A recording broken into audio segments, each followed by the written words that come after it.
গৰুগাড়ীৰ পৰা ধন দাবী কৰি ৰঙাঘৰৰ আলহী হ'ল 4 যুৱক।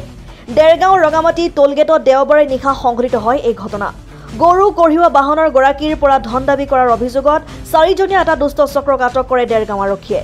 AS05N3600 নম্বৰৰ বেলেনো গাড়ীত অহা দুষ্ট চক্ৰটোৱে ৰঙামাটি টোলগেটত গৰু কঢ়িওৱা দুখন বাহন আগভেটি ধৰি গৰু গাড়ী বাহনৰ গৰাকীক ধন দাবী কৰাৰ লগতে ধন নিদিলে মৃত্যু ভাবুকি প্ৰদান কৰে।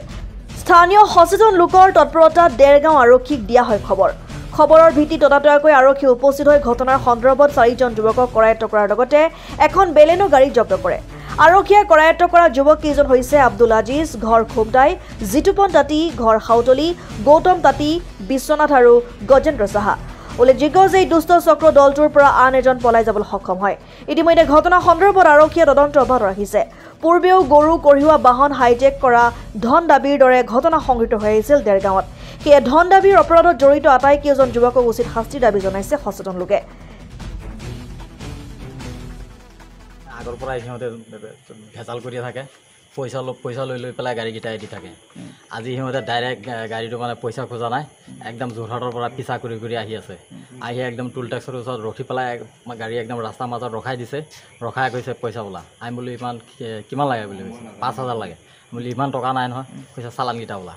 একদম পূৰা আমাক মাৰিব বিচাৰিছে। মাৰিব বিচৰাৰ পিছত আমি নিজে দৰ্জা খুলি দিছোঁ। খুলি দিয়াৰ পিছত চালানকেইটা লৈ লৈছে। চালানকেইটাতে হাতত চালানকেইটা লৈ পেলাই কৈছে ব'ল, আমি যেফালে যাম এইফালে গৈ থাকিবি আমাৰ পিছে। তেতিয়া আমি ভয় খাই গৈছোঁ। আগতো আমাক সিহঁতে মাৰিব বিচাৰিছে আৰু বাগানতো গাড়ী লৈ যায়, মাৰপিট কৰে। তেতিয়া মোৰ সেইটো সন্দেহ লাগি গ'ল যে আজিও এনেকুৱা কৰিব নেকি, কি কাম আছে ইয়াতে ৰখাই দিওঁ হোটেলৰ ওচৰত। গাড়ীটোৰ পিছত মই হোটেলৰ ওচৰত ৰখাই অলপ চাই থৈ দিছোঁ। তথাপিতো সিহঁতে বনা নাই। পিছত লাষ্টত গৈ পেলাই মই কৈছোঁ যে চাওক, আমি গৰু ৰচিদ কৰা গৰু আছে বজাৰত, আমিতো চুৰি কৰি অনা নাই, আপুনি ৰচিদকেইটা আমাক দি দিয়ক, কিবা চাহ পাণ খাবলৈ কিবা এটা দি দিম। আমি কৈছে নাই নহ'ব বোলে, তহঁতি আমাৰ লগত তাত গৈ পেলাই কথা পাতিবি। এতিয়া ক'ত গৈ পেলাই কথা পাতিম, তেনেকৈ আছে ডিঙি কাটি পেলাই দিব মালখিনি লৈ পেলাই। সেইটো কাৰণে আমি সেইফালে যোৱা নাই।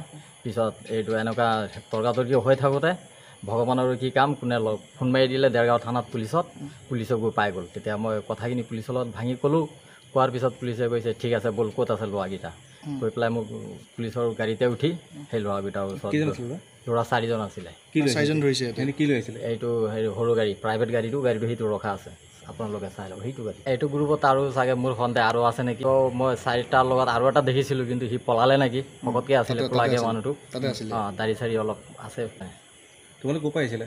আমি আহিছিলোঁ ৰাজমাইল বজাৰৰ পৰা। তাৰপৰা ক'লৈ গৈছিলে? আমি নগাঁও ৰূপহী গ'লোহেঁতেন। কেইটা গৰু আছিলে? আমাৰ গাড়ীত আছে 12টা, ইয়াৰ গাড়ীত আছে 19টা। দেৰগাঁও ব্যুৰো, জননী লাইভ।